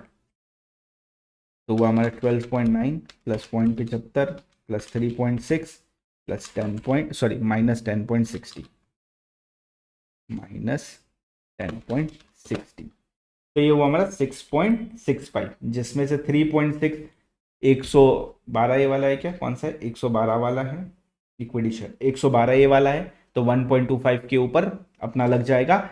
एंड ये कहाँ गया, और बाकी जो रिमेनिंग अपनी इनकम बची वो 30% पे टैक्सेबल होगी, एंड सरचार्ज प्लस 4%, तो कितना हुआ हमारा 6.6 है क्या, ये 6.65। देखो टोटल इनकम हमारा आ गया 6.65, 2,35,000 पे, यानी 1,25,000 के ऊपर जितना है उस पर 12.5% long term capital gain, remaining income पे 30% एंड 4% HEC। देखो टोटल कितना आया, 1,25,710। विच एवर इज हायर अपने को पे करना है, तो अपने यहाँ पे क्या पे करेंगे, ये या ये, जल्दी बताओ। तो यहाँ पे अपने पे करेंगे मैट वाला टैक्स। मैट वाला टैक्स कितना बोल रहा है, 181,740। मैट क्रेडिट थोड़ी देर बेसिक था, थोड़ी देर में सीखते, आज ही सीखेंगे, थोड़ी देर में सीखेंगे। 181,740 इतना टैक्स अपने पे। आशा करता हूँ ये क्वेश्चन से बहुत अच्छी क्लैरिटी मिली होगी कि इनकम टैक्स एंड मैट दोनों हैंड इन हैंड कैसे। क्वेश्चन नंबर 1 जरूर ट्राई करना है। क्वेश्चन नंबर 1 में पता है तुम क्या ट्राई करोगे, सबसे इंपॉर्टेंट क्या है यहाँ पे, जो भी करा वो सारे एडजस्टमेंट सेम है। ये एक एडजस्टमेंट तुम्हें यूनिक मिलेगा, यहाँ पे एक ये एडजस्टमेंट तुम्हें यूनिक मिलेगा, और ये वाला, तो ये दोनों एडजस्टमेंट पे अच्छे से ध्यान देना। इजी हमने ऑलरेडी कॉन्सेप्ट नोट्स में लिख रखा है, कॉन्सेप्ट बुक में है ये, डोंट वरी, कर लोगे। इसमें से मैट निकालना है, नॉर्मल नहीं निकालना है। तो यहाँ पे हमारा खत्म होता है एक नॉर्मल प्रोविजन 115 जेबी का। अब इसमें हम इंड एस का तड़का लगाएंगे। क्या लगाएंगे, इंड एस का तड़का। इंड एस का तड़का लगाने के बाद एक और क्वेश्चन इंड एस वाला सॉल्व करेंगे, जिसमें हम रिवैल्यूएशन वाले पॉइंट को भी कवर करेंगे। उससे एक बहुत अच्छा तगड़ा कॉन्सेप्ट क्लैरिटी आएगा। फिर मैट क्रिएट करेंगे एंड छोटे मोटे केस लॉस करेंगे, खत्म चैप्टर। चलो बढ़ते हैं अब इंड एस के तड़के की तरफ। ओके दोस्तों, अब हम बढ़ते हैं इंड एस एडजस्टमेंट की तरफ। हमने क्या पढ़ा कि 115 जेबी में जो जो चीजें मैंने ऐड करने बोली, जो जो चीजें मैंने लेस करने बोली, मैंने क्या लॉ ने जो बोली, अपने वही चीज ऐड करेंगे, वही चीज लेस करेंगे, उसके अलावा कुछ भी नहीं करेंगे। आईएफएस भी नहीं करेंगे, कैपिटल गेन भी नहीं करेंगे, कुछ भी नहीं करेंगे। लेकिन जो कंपनियां इंड एस फॉलो करती है ना, उनके लिए कुछ एडिशनल ऐड और लेस बताया गया। बस वो कंपनियां जो इंड एस फॉलो करती है उनके लिए सबसे पहला ऐड बताया गया कि अगर कोई भी अमाउंट क्रेडिट होता है ओसीआई में, अदर कॉम्प्रिहेंसिव इनकम में, एंड वो कभी भी रिक्लासिफाई नहीं होगा पीएल में। कोई भी अमाउंट जो हमने क्रेडिट करा है ओसीआई में, एंड वो कभी भी जीवन में कभी भी क्रेडिट नहीं होने वाला है पीएल में, उसको ऐड कर देंगे, उस वाली फिगर को अपने ऐड कर। सिमिलरली कोई भी आइटम जो डेबिट हुआ है ओसीआई में और वो कभी भी रिक्लासिफाई नहीं होगा, कभी भी, नेवर एवर टू पीएल, उस वाली फिगर को अपने लेस कर देंगे। तो क्या देखा हमने, अगर कोई भी अमाउंट हमने ओसीआई में डाल दिया है वो कभी भी, याद रखना कीवर्ड इज कभी भी, मैं नहीं बोल रहा हूं, नेवर बोल रहा हूं, never ever reclassified to PL, add कर दो। कोई भी अमाउंट जो डेबिट हुआ है ओसीआई में और वो कभी भी रिक्लासिफाई नहीं होगा पीएल में, उसको लेस कर दो। Except revaluation of asset as per Ind AS 16 and 38, loss and gain from investment in equity instrument as per Ind AS 109। ये दो चीज को छोड़ के तो क्या करना है, कोई भी आइटम क्रेडिट हुआ ओसीआई में एंड वो कभी भी रिक्लासिफाई नहीं होगा पीएल में, ऐड कर दो। कोई भी आइटम डेबिट हुआ ओसीआई में और कभी भी रिक्लासिफाई नहीं होगा पीएल में, कभी भी, नेवर एवर, तो वो लेस कर देंगे। बस दो चीजों को छोड़ के, revaluation of asset Ind AS 16 and 38 and losses and gain from investment in equity instrument under Ind AS 109। But ध्यान से सुनो, अगर कोई भी गेन हुआ है अपने को from change in fair value of equity instrument, उसको हमने ओसीआई में नहीं डाला, ठीक है। गेन हुआ है अपने को from change in fair value of equity instrument, Reliance का शेयर था, फेयर वैल्यू इंक्रीज हो गया 100 से 120, तो जो 20 का इंक्रीज हुआ है इसको मैंने ओसीआई में नहीं डाला है। अब इस वाले गेन को मेरे को पीएल में डालना पड़ेगा, तो gain from change in fair value of equity instrument add कर देंगे पीएल में। ध्यान से सुनो, अगर ये मैंने ओसीआई में डाला होता तो फिर मैं कोई ट्रीटमेंट नहीं करता, इग्नोर कर देता। बट अगर मैंने इसको ओसीआई में नहीं डाला है तो अब मैं इसको पीएल में डालूंगा, तो gain from change in fair value of equity instrument add कर देंगे। Similarly loss from change in fair value of equity instrument को लेस कर देंगे। सर ये दोनों प्रोविजन सेम है, नहीं है, ध्यान से देखो। फर्स्ट वाले केस में बोल रहा है अगर ओसीआई में डाला तो पीएल में कोई एडजस्टमेंट करने की जरूरत नहीं है, चाहे गेन हो चाहे लॉस हो, कुछ नहीं करना। ओसीआई में नहीं डाला तो गेन को ऐड कर देंगे बुक प्रॉफिट में, और अगर लॉस है तो वो लेस कर देंगे, प्रोवाइडेड वो ओसीआई में नहीं है। तो क्वेश्चन पढ़ लेना, ओसीआई में डाला है कि नहीं डाला है, उस हिसाब से इसका ट्रीटमेंट करेंगे। ये दोनों पॉइंट को हैंड इन हैंड करके पढ़ना पड़ेगा तुमको। नेक्स्ट, अब मान लो अगर कंपनी का डीमर्जर होता है और डीमर्जर होने के दौरान हम कैश नहीं देते हैं शेयर होल्डर्स लोग को, हम एसेट डिस्ट्रीब्यूट कर देते हैं। तो एसेट डिस्ट्रीब्यूट करने पे अपने को या तो गेन होगा या तो लॉस होगा। अच्छा, ये जो गेन एंड लॉस अपने को हुआ ये असली रोकड़ा में थोड़ी हो रहा है, रुपया में थोड़ी हो रहा है। ये क्या हो रहा है, मेरे पास एक एसेट था, वो एसेट हमने शेयर होल्डर को दे दिया, डीमर्जर के दौरान रुपया नहीं मिला बट डीमर्जर के दौरान दिया, तो अपने को कुछ गेन हो या लॉस होगा। तो कोई भी अमाउंट अगर हमने डेबिट कर दिया है पीएल में on distribution of non cash asset to shareholder in demerger, उस अमाउंट को अपने ऐड कर देंगे। एंड अगर अपने को कोई भी अमाउंट क्रेडिट किया है हमने पीएल में on distribution of non cash asset to shareholder in case of demerger, वो अपने लेस कर देंगे। डेबिट क्या मतलब लॉस दिखा दिया तो अब उसको हटा दो, ऐड बैक कर दो। क्रेडिट क्या मतलब प्रॉफिट दिखाया था, उसको लेस कर दो। तो सिंपल है, कोई भी अमाउंट डेबिट किया था पीएल में because of distribution of non cash asset to the shareholder in case of demerger, only in case of demerger, वो अमाउंट को ऐड कर दो। एंड अगर कोई भी अमाउंट क्रेडिट किया था यानी एज अ गेन दिखाया था तो उसको लेस कर दो। क्लियर? नेक्स्ट, ट्रांजिशन अमाउंट का सिर्फ 1/5 ऐड करेंगे अगर वो इनकम है तो, यानी अगर क्रेडिट साइड है तो वो इनकम होती है, इनकम है तो वो ऐड कर देना। और 1/5 ऑफ ट्रांजिशन अमाउंट अपने लेस करेंगे अगर वो डेबिट है तो। और याद रखना लॉस होगा तो डेबिट होता है, ठीक है। तो 1/5 ऑफ ट्रांजिशन अमाउंट एक ही टाइम करना है, ये वन टाइम ही होता है। If it is income, credit है तो ऐड कर देना, if it is loss than less कर देना। बट याद रखना जब ट्रांजिशन अमाउंट निकालोगे तब तुम्हें, जब ट्रांजिशन अमाउंट कैलकुलेट करोगे तब डू नॉट इंक्लूड, ये सब चीजें तुम्हें इंक्लूड नहीं करनी है। क्या? Capital reserve, security premium, PPE adjustment, investment in equity instrument, revaluation surplus as per Ind AS 16 and 38, investment in subsidiary as per fair value, investment related to OCI subsequently classified, adjustment related to cumulative translation differences of foreign operation in accordance with Ind AS 101 on convergence date, that is first day of the first Ind AS reporting period। ये सारी चीजें transition amount में नहीं लोगे, यानी इसको minus करेंगे, फिर 1/5 करेंगे। इनकम होगा तो ऐड करेंगे, लॉस होगा तो लेस करेंगे। यानी कि क्रेडिट लिखा होगा तो समझ लेना इनकम है, ऐड कर देना। डेबिट लिखा होगा तो समझ लेना लॉस है, लेस कर देना। सर हमें इंड एस आता ही नहीं है, जरूरत भी नहीं है आने की, इतने से काम हो जाएगा। तो क्या देखा हमने, सिंपल सी चीज देखी, इंड एस एडजस्टमेंट। क्या देखा, सबसे पहले कोई भी अमाउंट अगर हमने रिक्लासिफाई कर दिया है ओसीआई में और वो कभी भी पीएल में नहीं जाएगा, नेवर एवर, मे वर्ड नहीं यूज होगा, नेवर एवर वर्ड यूज होगा। तो क्रेडिट किया तो ऐड कर देना, डेबिट किया तो लेस कर देना, दो चीजों को छोड़ के रीवैल्यूएशन ऑफ एसेट एंड तुम्हारा चेंज इन ये इन्वेस्टमेंट इन इक्विटी इंस्ट्रूमेंट वाला गेन एंड लॉस। बट अगर इसको अपने ओसीआई में नहीं डाले इक्विटी इंस्ट्रूमेंट का फेयर वैल्यू के चेंजेस को, तो गेन हुआ तो ऐड कर देना, लॉस हुआ तो लेस कर देना। कोई भी अमाउंट हमने डेबिट कर दिया पीएल में बिकॉज अपने को क्या हो गया था, लॉस हो गया था, कब, जब हमने डिस्ट्रीब्यूट करा एसेट को शेयर होल्डर को इन केस ऑफ डीमर्जर, तो वो लॉस को ऐड कर देना, और गेन हुआ है तो उसको लेस कर देना। यानी अमाउंट अगर क्रेडिट किया था on distribution of non cash item that is asset वगैरह को दिया है हमने, तो उस सिनेरियो में डीमर्जर के केस में तो लॉस हुआ है तो ऐड कर देंगे, एंड अगर गेन हुआ है तो उसको लेस कर देना, यानी अगर डेबिट किए हो तो ऐड कर देना, क्रेडिट किए हो तो लेस कर देना। जब भी कंफ्यूजन हो टी शेप ओपन कर लेना, टी शेप से बहुत ईजी हो जाता है हमारे लिए। नेक्स्ट बात करते हैं अपने ट्रांजिशन अमाउंट, 1/5 क्रेडिट साइड में इनकम है, ऐड कर देना, 1/5 डेबिट साइड में है, लेस कर देना।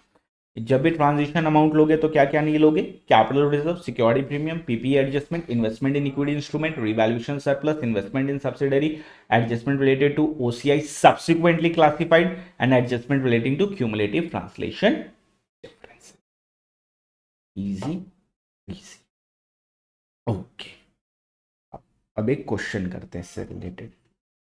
आ जाओ तुम लोग question number 1, page number 163, question number.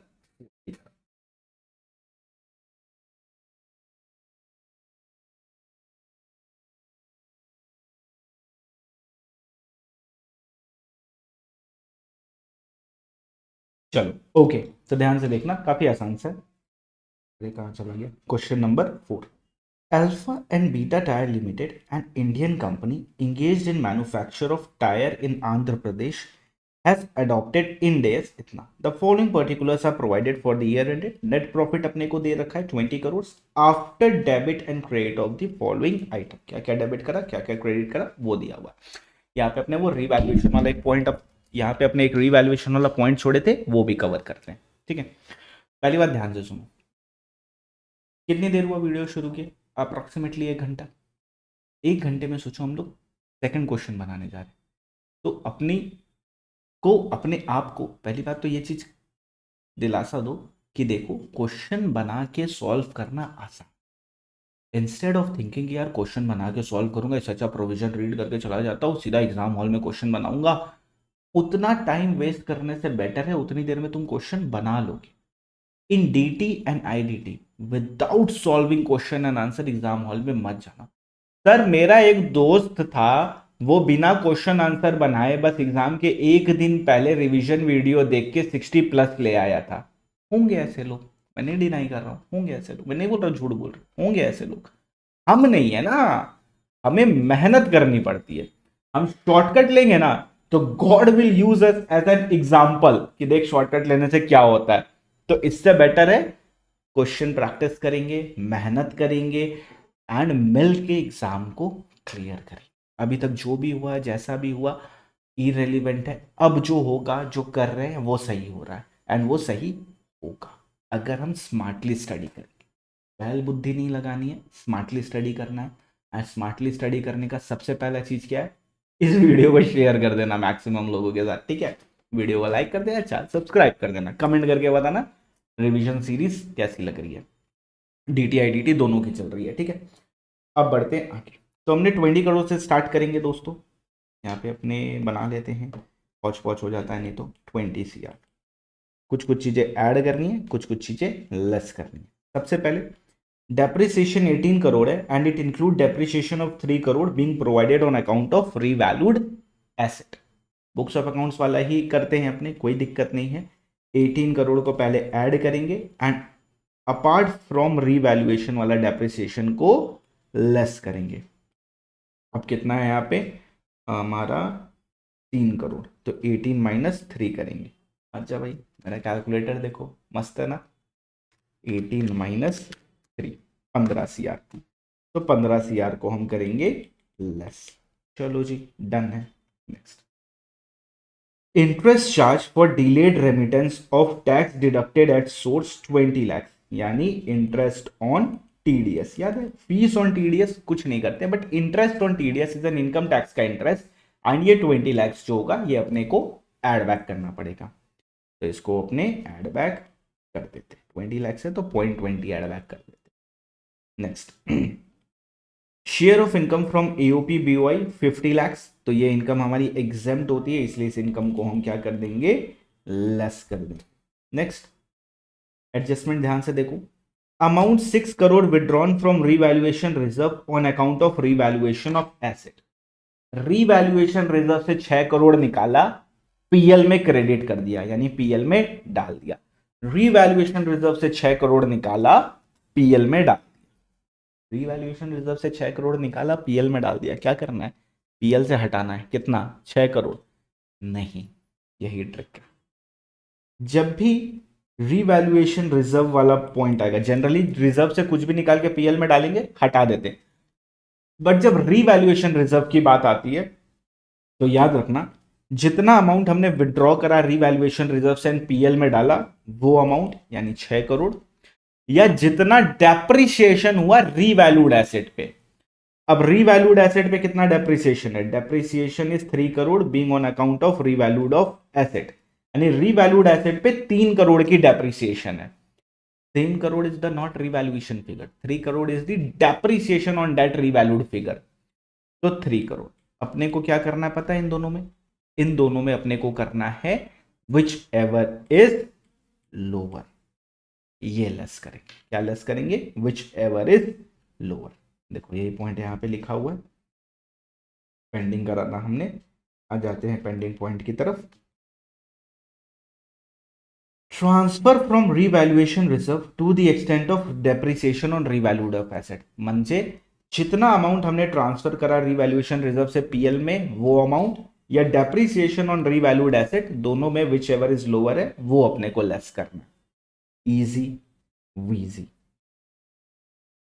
Next point देखते हैं, पहले ये वाला पढ़ लेते हैं। तो 3 करोड़, तो 3 करोड़ अपने लेस कर देंगे, हो गया। Next, application of financial creditor for corporate insolvency resolution process यानी आईबीसी। पहली बात देखिए, एडमिट हुआ कि नहीं, वो इंपॉर्टेंट है। एडमिट हो गया।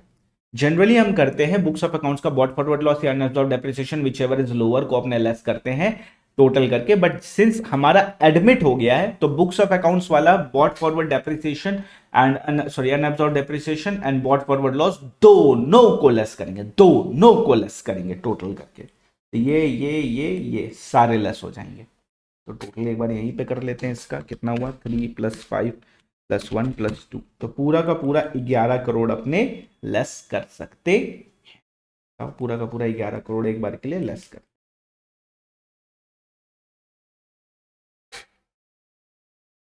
देखिए कितना बुक प्रॉफिट हुआ है हमें, 20 + 80 + 0.20 - 50 - 0.50 - 3 - 11, तो हमें हुआ है 8 CR, 8 करोड़ 70 लाख। कितना हुआ? 8 करोड़ 70 लाख का बुक प्रॉफिट हुआ है, 8 करोड़ 70। अब आएंगे इंड एएस के एडजस्टमेंट। आ जाओ इंड एएस के एडजस्टमेंट की तरफ। आइटम हमने क्रेडिट कर दिया ओसीआई में एंड विल नॉट, ध्यान से देखो क्या लिखा है, विल नॉट बी रिक्लासिफाई, यानी कभी भी रिक्लासिफाई नहीं होगा ये। ओके, क्या है? सबसे पहले remeasurement of defined employment retirement plan of 50 lakh. क्या करा है हमने? क्रेडिट करा है, क्रेडिट करा है। कितना? 50 लाख। तो इस 50 लाख को क्या करेंगे? बुक प्रॉफिट में ऐड कर देंगे। तो 50 लाख को हमने बुक प्रॉफिट में ऐड कर दिया।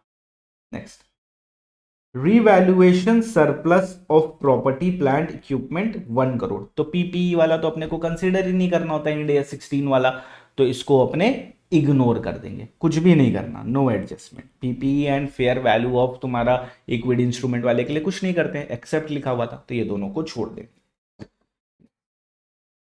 Transition amount on conversion date is 5 crore including capital reserve 50 lakh. Credit balance है, क्रेडिट बैलेंस है तो अपने को ऐड करना पड़ेगा, बट कितना ऐड करेंगे? तो टोटल कितना है? 5 CR। इसमें से 50 लाख जो है हमारा वो अपने लेस कर देंगे एंड इसको डिवाइड बाय 5 करेंगे। तो कितना हुआ? 5 - 0.50 डिवाइडेड बाई 5, तो हुआ 90 लाख। तो अपने को 90 लाख ऐड कर, टोटल करते हैं दोस्तों। टोटल बुक प्रॉफिट कितना आएगा? फाइनल फिगर 8.70 + 0.50 + 0.90, तो ये हो गया मेरा दोस्तों 10 करोड़ 1 लाख। 8.70 इंटू 50 लाख प्लस 90 लाख, सही है। 10 करोड़ 10 लाख, कितना हुआ? 10 करोड़ 10 लाख। ये हो गया हमारा बुक प्रॉफिट दोस्तों। क्या मैट कैलकुलेट कर पाएंगे? क्या आराम से कैलकुलेट कर सकते हैं। कितना मैट होता है? 15% होता है मैट। तो इसका हमने करा 15%, कितना आया? 15,150,000। तो ये हो गया हमारा 1,51,00,000। अब इसमें एक चीज भूल जाओगे, याद रखना, वो है surcharge. Since book profit is exceeding ₹10 crore, तो सरचार्ज लगेगा कितना? 12% का। एंड इसी के साथ लगेगा HEC@4%। तो टोटल कर देंगे एंड अपने को आंसर मिल जाएगा। ये हो गया हमारा 12%, ऐड करा इसमें, एंड इसमें करा 4%, ऐड करा इसमें, तो हुआ हमारा 1764। So the answer is 1,76,46,7। देखा कितना इजी है। अगर कोई चीज़ नहीं समझ आई तो नीचे कमेंट कर देना, टेलीग्राम चैनल पे जाके बता देना, तो मेरे को समझ में आ जाएगा कि तुमको समझ में नहीं आया। अकॉर्डिंगली फिर आगे प्रोसीड करेंगे। इजी वीजी सा है। 1,76,46,720। अब एक और क्वेश्चन करते हैं। आ जाओ, क्वेश्चन नंबर 5, लास्ट क्वेश्चन है ये हमारा। इसके साथ ये क्वेश्चन वाला सिलसिला खत्म हो जाएगा। मैथ क्रेडिट पढ़ेंगे एंड केस लॉ पढ़ेंगे, चैप्टर समाप्त।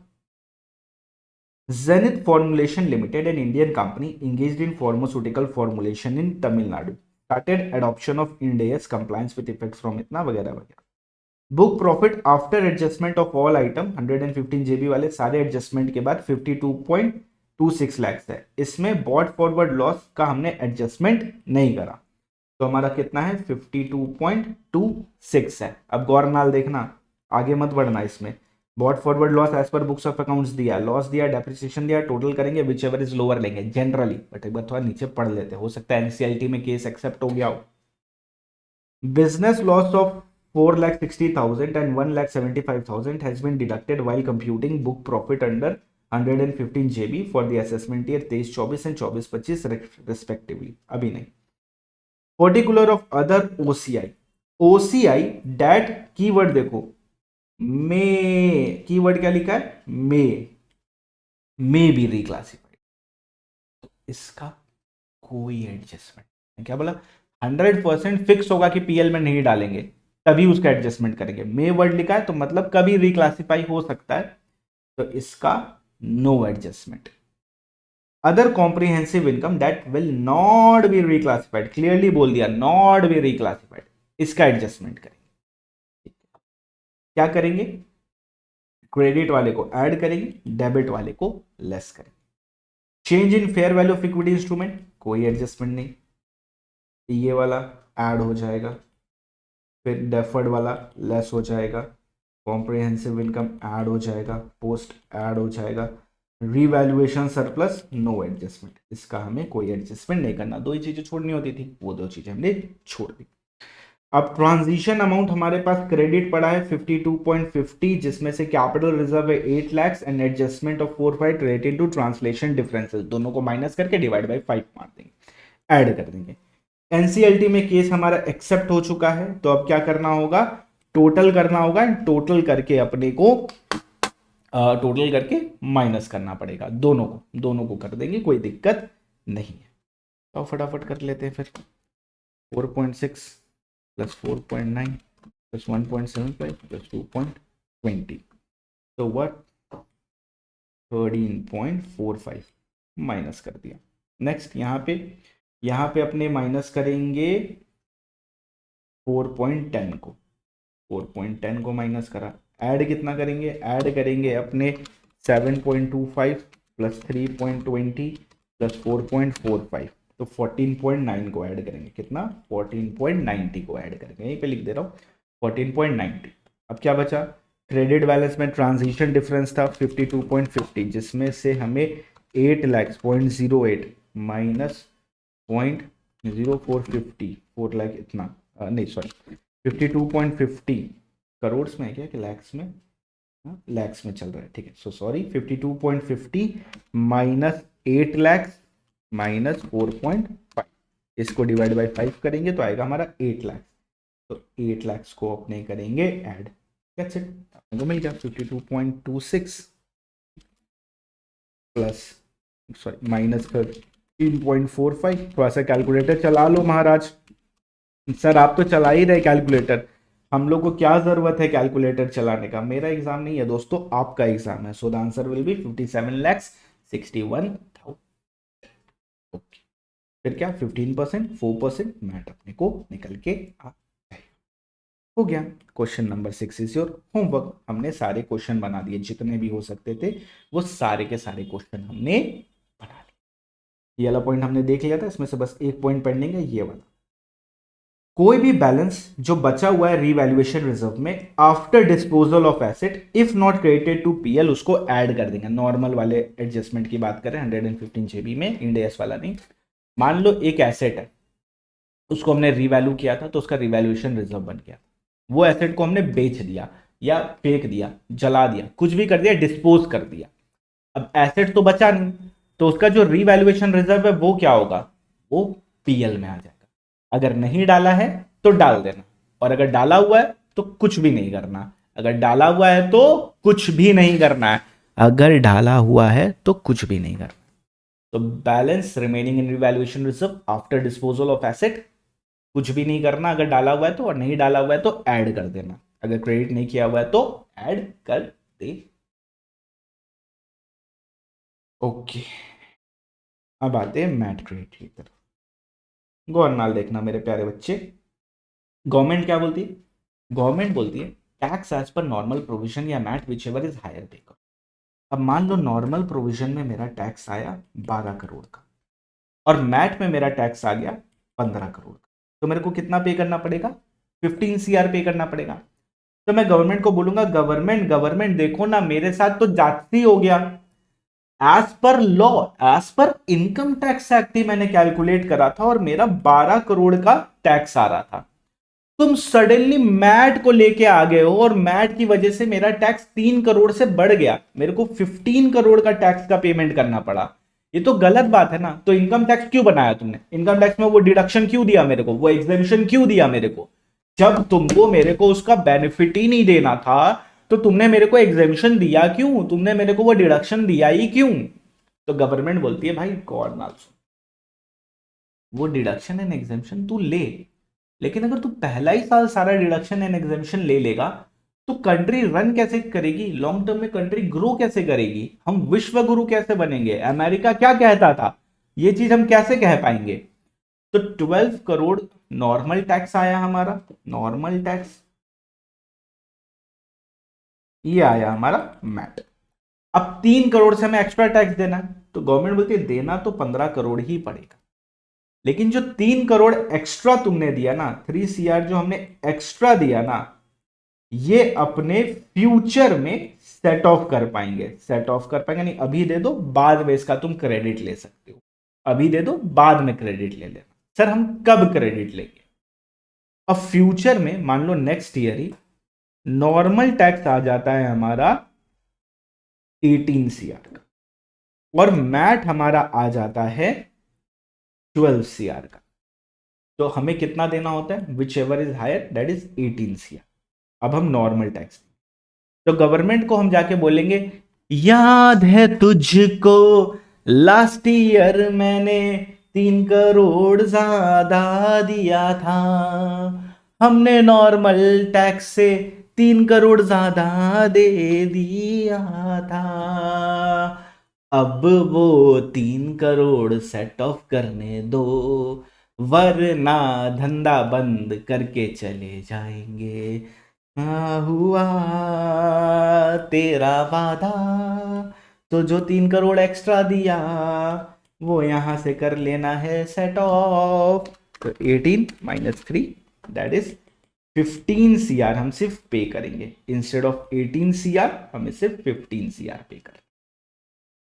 Easy easy simple clear.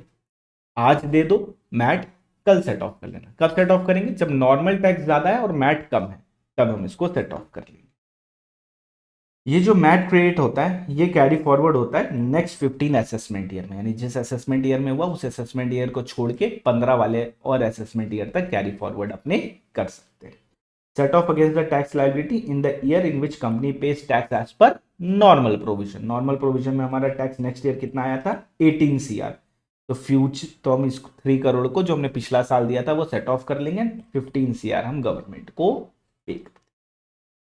चलो जी, समझ आया। तो ये है मास्टर एग्जाम्पल। एएमटी में वापस से नहीं पढ़ाऊंगा, पहले ही बता दे रहा हूं, यहां पढ़ा दे रहा हूं, यहां से सीख लो। एएमटी में भी सेम कॉन्सेप्ट है, वापस रिपीट नहीं करूंगा।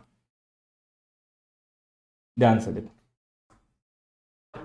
नॉर्मल टैक्स 80,000 आया, मैट में टैक्स आया 60,000, तो कितना देंगे, दोनों में विच एवर इज हायर देंगे, दैट इज 80,000 देंगे। तो हमने गवर्नमेंट को 80,000 का पेमेंट। कोई मैट क्रेडिट है क्या मेरे पास, क्या मैंने कुछ एक्स्ट्रा दिया है क्या, नॉर्मल से कुछ एक्स्ट्रा दिया है क्या, नहीं दिया, कोई मैट क्रेडिट नहीं हो। Next year, second year, normal आया मेरा 1,00,000, मैट आया 1,10,000, मेरे को विच एवर इज हायर देना है, तो मैंने 1,10,000 दे दिया। क्या मैंने नॉर्मल से ज्यादा दे दिया क्या, नॉर्मल टैक्स से ज्यादा दे दिया क्या, यस। कितना ज्यादा दिया, 10,000। तो ये जो मेरा 10,000 आया है ना, ये बन जाएगा मेरा मैट क्रेडिट, जिसको मैं नेक्स्ट 15 असेसमेंट ईयर, इस असेसमेंट ईयर में आया है तो नेक्स्ट 15 असेसमेंट ईयर तक कैरी फॉरवर्ड करके कभी भी सेट ऑफ कर सकता हूं। जरूरी नहीं नेक्स्ट ईयर ही करना, 15 साल में कभी भी कर सकता हूं। थर्ड ईयर में आते हैं, 1,20,000 नॉर्मल टैक्स, मैट आया 70,000, दोनों में whichever is higher, normal tax is higher. अब मैं 1,20,000 पे करने जा रहा था, मेरे को याद आया 10,000 की क्रेडिट पड़ी है मेरे पास, मैंने पिछला साल 10,000 ज्यादा दिया था, तो इस साल मैं सेट ऑफ कर लूंगा, यानी मैं कितना पे करूंगा, 1,10,000, यानी 1,20,000 माइनस 10,000, 1,10,000। क्रेडिट कुछ बचा क्या मेरे पास, नहीं बचा, हम खलास, ओवर। नेक्स्ट, फोर्थ ईयर में नॉर्मल टैक्स आया 1,00,000, मैट आया 1,60,000, मेरे को क्या पे करना है, विच एवर इज हायर, तो मैं मैट को पे करूं 1,60,000। एक्स्ट्रा दे दिया नॉर्मल से कुछ ज्यादा दे दिया क्या भाई, हाँ कितना, 60,000, तो ये भैया हो गया हमारी क्रेडिट, जिसको हम फ्यूचर में सेट ऑफ कर सकते हैं 15 साल तक। Next, fifth year, 1,70,000 normal tax है, 1,20,000 है हमारे पास मैट, दोनों में विच एवर इज हायर मेरे को पे करना, यानी मैं 1,70,000 पे करूंगा। अब मुझे याद आया पिछले साल मैंने 60,000 दिया था, तो मैंने सोचा मैं इसको सेट ऑफ कर लेता हूं एंड 1,10,000 पे करूंगा। मैट, स्टार्टिंग से बोल रहा हूं, क्या नाम है, मिनिमम ऑल्टरनेट टैक्स, कम से कम, कम से कम इतना तो टैक्स देना ही पड़ेगा। तो अगर हम 1,70,000 में से 60,000 लेस करते हैं तो कितना आएगा, 1,10,000, जो कि मैट के नीचे चला गया। मैट के नीचे कभी नहीं जा सकता, इतना तो मिनिमम देना ही पड़ेगा। कॉन्सेप्ट ही यही है, स्टार्टिंग में ही बताया क्लास के, कॉन्सेप्ट ही यही है कि मिनिमम इतना तो देना ही होगा। तो हम मैक्सिमम कितना सेट ऑफ कर सकते हैं, तो हम ये 1,70,000 में से मैक्सिमम 50,000 सेट ऑफ कर पाएंगे, तो हमें मिल जाएगा 1,20,000, इतना हम पे करें। अब मैट रेट था मेरे पास 60,000, जिसमें से 50,000 मैंने सेट ऑफ कर लिया, कोई बात नहीं, 10,000 में नेक्स्ट ईयर सेट ऑफ कर लूंगा, 15 साल तक के तो समय है, कभी भी कर सकते। तो ये होता है दोस्तों MAT credit with example. Screenshot ले लो, इस क्वेश्चन को एक बार घर पे ट्राई करना। क्रेडिट एंड गवर्नमेंट वाला छोड़ देना बॉक्सेस, उसको तुम खुद फिल करना, तो और अच्छे से क्लैरिटी मिलेगा, कभी भी मैट क्रेडिट में गलती। रीड कर लेते हैं, खत्म हो चुका। MAT credit can be set off and can forward up to 15 assessment year from next assessment year. कब सेट ऑफ करेंगे, जब भी नॉर्मल ज्यादा है मैट से, बट कभी भी मैट के नीचे नहीं जाएगा। अगर कन्वर्जन होता है अनलिस्टेड कंपनी का एलएलपी में, टैक्स क्रेडिट अलाउड नहीं होता है सक्सेसर एलएलपी को, इंपॉर्टेंट पॉइंट है, एमसीक्यू बन सकता है। अच्छा, जैसे हम बुक प्रॉफिट निकालेंगे वैसे ही हम लोग same advance tax and 234 ABC भी वैसे ही कैलकुलेट करेंगे, नॉर्मली अप्लाई करेंगे। A company opting for 115 BAA or any subsequent year cannot set off MAT credit available to it under 115 JAA for the year in which it exercise such option। तो अगर 115 BAA opt करते हो तो mat नहीं मिलेगा, mat credit lapse हो जाएगा। Okay, mat credit allowed कितना होता है, regular tax minus MAT. MAT credit मतलब क्या होता है, नॉर्मल से जितना ज्यादा पे करा बस वही होता है मैट क्रेडिट। एक्स्ट्रा कितना दिया, अपोलो टायर्स लिमिटेड का केस है, बोलता है कि अगर तुमने एज पर कंपनीज एक्ट एक बार प्रिपेयर कर लिया है अपने पीएल को और 115 जेबी के हिसाब से ऐड और लेस कर दिया, इसके अलावा कोई भी और ऐड और लेस पॉसिबल नहीं है, प्रेसिडेंट तक नहीं कर सकता, कोई नहीं कर सकता। Where PL is prepared as per Companies Act, AU cannot recompute profit of the company format. He can adjust only 115 JB वाला adjustment. Electricity company, banking company and insurance company to prepare profit and loss account as per their governing act. Companies Act नहीं होगा, उनका जो governing act है उसके हिसाब से। Inter में ग्रुप 2 में पढ़ चुके हो तुम। जीएसटी वाला provision is not income tax का तो उसका कोई एडजस्टमेंट नहीं करना, इंक्लूडिंग प्रोविजन फॉर जीएसटी का भी कोई एडजस्टमेंट नहीं करना। पीजीबीपी नहीं पढ़ना है, मैट पढ़ना है, याद रखना, कंफ्यूज मत हो जाना। शेयर ऑफ प्रॉफिट एग्जेम्प्ट होता है अंडर सेक्शन 10, तो वो एडजस्टमेंट कर देना, इनकम है तो ऐड कर देना, एक्सपेंसेस रिलेटेड लेस कर देना। Every company to whom the provision of 115 JB applies is required to obtain a report from CA. ध्यान से देखो सीएमए वालों, वो नहीं बोल रहा हूँ, ये फॉर्म नंबर तुम्हारे एग्जाम में पूछता है, पहले ही बोला है, न्यूमेरिकल वाले जितनी चीजें है, form number, late fee, interest, ये सीएमए में सबसे ज्यादा पूछा जाता है, डीटी आईडीटी दोनों में।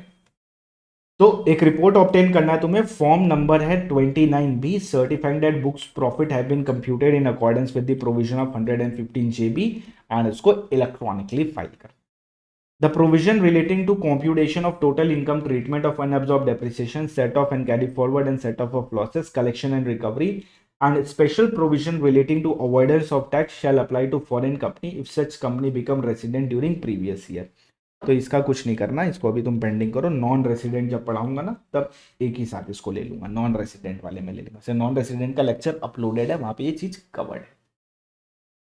नेक्स्ट है adjustment related to APA, transfer pricing में करेंगे, एडवांस प्राइसिंग एग्रीमेंट का कॉन्सेप्ट है, एडवांस प्राइसिंग एग्रीमेंट रिवाइज करेंगे, उसके साथ साथ ये वाला पॉइंट भी कर लेंगे। तो दो कॉन्सेप्ट पेंडिंग रह गए, बिजनेस ट्रस्ट वाले बिजनेस ट्रस्ट के साथ करेंगे एंड ट्रांसफर प्राइसिंग वाले ट्रांसफर प्राइसिंग के साथ करेंगे। वहां पे करवाने में मेरे को थोड़ा ईजी पड़ेगा, यहाँ करवाऊंगा तो वापस से पूरा कॉन्सेप्ट रिवाइज करवाना पड़ेगा। एंड दोस्तों इसी के साथ समाप्त होता है हमारा मिनिमम ऑल्टरनेट टैक्स। स्क्रीनशॉट ले लो, जो होमवर्क नहीं आऊँ क्वेश्चन उसका, नहीं तो फिर बोलोगे सर ये क्या दे दिया आपने। तो ले लो क्वेश्चन नंबर 6 लिया, ओके, बता रहा हूँ कैसे क्या करना है आगे, पहले स्क्रीनशॉट ले लो, डन, ओके डन। आंसर का स्क्रीनशॉट मत लो, आंसर का स्ट्रेट अवे लास्ट वाला ले लो, तभी तो सीखोगे, डन, ओके। क्वेश्चन नंबर 1 भी होमवर्क दिया था ना, सारे क्वेश्चन तो करवा ही दिए, बाकी क्वेश्चन तो कैलकुलेटर में ही हो जाएंगे, कुछ खास बचा ही नहीं है। क्वेश्चन नंबर 1 लो स्क्रीनशॉट, ओके ये लो, डन। आंसर का स्क्रीनशॉट ले लो, ये लो, ओके डन। वैसे है कौन सा क्वेश्चन, ये है May 16 का क्वेश्चन एंड इसके पहले वाला जो क्वेश्चन था वो था नवंबर 23 का क्वेश्चन, ठीक है, सीए फाइनल वाला। सीएमए में भी सेम क्वेश्चन आते हैं, घबराओ मत, सेम एकदम डिट्टो सेम। तो दोस्तों यहाँ खत्म होता है अपना minimum alternate tax and day 1 of DT revision. आज थोड़ा लाइट रखा है, डे 1 है, धीरे धीरे अपने इसको इंक्रीज करेंगे, लाइव पे स्टार्ट करेंगे। आज रिकॉर्डिंग मोड है, धीरे धीरे हम लाइव में भी आएंगे। इस वीक थोड़ा सा काम है तो रिकॉर्डिंग मोड में काम चला लो, नेक्स्ट वीक से लाइव होगी क्लासेस, डीटी आईडीटी दोनों की, और आईडीटी की भी रिकॉर्डिंग डाल दूंगा। तो that's it for today, thank you very much for joining in दोस्तों, बाय बाय, टेक केयर, जय श्री राम, हर हर महादेव। अच्छे से मेहनत करो, कोई भी समस्या आएगी तो मेरे को कमेंट करना है, टेलीग्राम पे आके पिंग जरूर करना एंड इस वीडियो को लाइक कर देना, चैनल सब्सक्राइब कर देना दोस्तों। Have a good day and अच्छे से प्रैक्टिस करो, all the very best for your preparation.